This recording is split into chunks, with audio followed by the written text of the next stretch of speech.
নমস্কার, আপনারা দেখছেন পিবি নিউজ। আপনাদের সঙ্গে রয়েছে আমি, সাথেই নজর রাখবো এই মুহূর্তের খবরের দিকে। কল্যাণী বাজি কারখানায় ভয়াবহ আগুন, ঘটনাস্থলে আগুনে পুড়ে মৃত ৩, আশঙ্কাজনক অবস্থায় হাসপাতালে আরও ১। উদ্ধার কাজ চালাচ্ছে পুলিশ এবং দমকল বাহিনী। কারখানার ভিতরে আরও মৃতদেহ আছে কিনা তারও তদন্ত চলছে। জানা যায়, দীর্ঘদিন ধরে নদিয়ার কল্যাণী থানার অন্তর্গত রথতলা এলাকায় একটি বাজি কারখানা রয়েছে। কিছুক্ষণ আগেই সেই বাজি কারখানায় হঠাৎ বিস্ফোরণ ঘটে। এরপরই বিস্ফোরণের পর ভয়াবহ আগুনের রূপ ধারণ করে গোটা কারখানা জুড়ে। নিমেষে আগুন ছড়িয়ে পড়ে। সূত্রের খবর, সেই সময় বাজি কারখানার মধ্যে কাজ করছিল শ্রমিকরা। এরপর খবর পেয়ে ছুটে আসে এলাকাবাসীরা। আগুনের তীব্রতা এতটাই ছিল, এলাকাবাসীর তরফে আগুন নেভানো সম্ভব ছিল না। খবর পেয়ে ঘটনাস্থলে আসে দমকল বাহিনী এবং কল্যাণী থানার পুলিশ। বর্তমানে দমকলের 5টি ইঞ্জিন আগুন নিয়ন্ত্রণে আনার চেষ্টা চালাচ্ছে।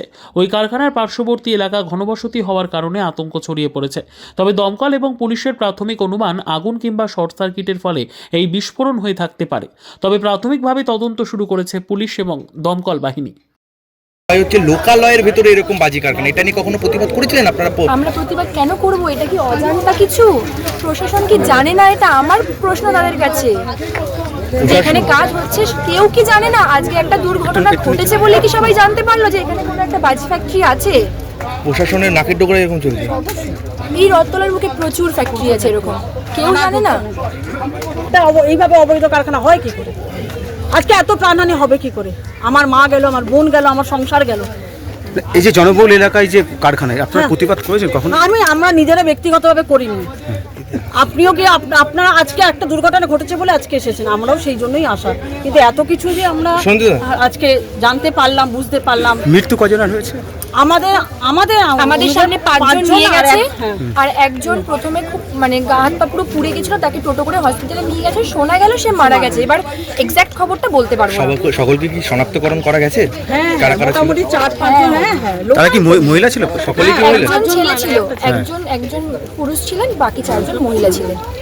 এই ধরনের বাজি তৈরি হয়েছে, কিন্তু তা জানা সত্ত্বেও পুলিশ পুরো জিনিসগুলোকে আড়াল করার চেষ্টা করছে। পুরপ্রধান বলছেন যে এখানে বাজি মজুদ রাখা তো কারখানা নয়, কি বলবেন? পুরপ্রধান বলছেন এখানে বাজি মজুদ রাখা তো কারখানা নয়, কি বলবেন? তো বাজি মজুদের জায়গায় সে বিস্ফোরণ ঘটে যাবে। বারুদ জমা করা হয়েছে, বারুদ জমা করা হয়েছে, না হলে এত বড় বিস্ফোরণ হতে পারে না। Bureau report, PB news. Sun Hospital, এখানে যে কোনো রকমের চিকিৎসার বিশ্বস্ত প্রতিষ্ঠান। খুবই কম খরচে বিশ্বমানের চিকিৎসা প্রদান করে থাকে। উন্নত মানের ওয়ার্ড কেবিন, পরিষ্কার পরিচ্ছন্ন পরিবেশ দ্বারা সুসজ্জিত চিকিৎসা ব্যবস্থা রয়েছে। এছাড়া স্বাস্থ্যসাথী কাজেও পরিষেবা প্রদান করা হয়। সুতরাং আজই যোগাযোগ করুন সান হসপিটালে। ঠিকানা জিটি রোড, ভাঙাকুঠি, বর্ধমান।